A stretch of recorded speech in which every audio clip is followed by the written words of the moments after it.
Hi friends, welcome to our channel. ഇന്ന് നമ്മൾ മുട്ടയും കൊണ്ട് ഒരു ഐറ്റം ഉണ്ടാക്കി നോക്കാനാണ് പോകുന്നത്. പോകാം വീഡിയോയിലേക്ക്. ആദ്യം തന്നെ നമ്മൾ 3 മുട്ട ഇവിടെ എടുത്ത് വെച്ചിട്ടുണ്ട്. അതിലേക്ക് കുനുകുനാന്നരിഞ്ഞ സബോളയും പച്ചമുളകും കറിവേപ്പിലയും ഉപ്പും കുരുമുളക് പൊടിയും ആഡ് ചെയ്ത് നന്നായി ഒന്ന് മിക്സ് ചെയ്ത് കൊടുക്കാം. നമ്മൾ പാൻ അടുപ്പത്ത് വെച്ചിട്ടുണ്ട്. അതിലേക്ക് എണ്ണ ഒഴിച്ചു കൊടുക്കാം.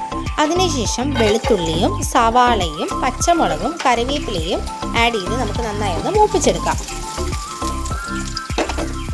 നമുക്ക് സ്കൂളിലൊക്കെ എളുപ്പം ഉണ്ടാക്കിക്കൊണ്ട് പോകാൻ പറ്റുന്ന ഒരു ഐറ്റമാണിത്.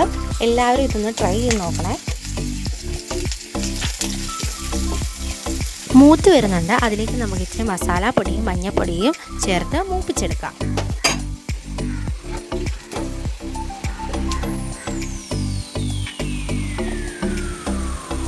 അതിലേക്ക് നമുക്ക് നേരത്തെ മാറ്റി വെച്ച മുട്ട ഒഴിച്ചു കൊടുക്കാം. നമ്മളിത് തിരിച്ചിട്ട് കൊടുത്തിട്ടുണ്ട്. നല്ല സൂപ്പർ ടേസ്റ്റാണ് ഗൈസ്. നമ്മുടെ ചാനൽ ഇഷ്ടപ്പെടുവാണെങ്കിൽ സബ്സ്ക്രൈബ് ചെയ്യാൻ മറക്കല്ലേ.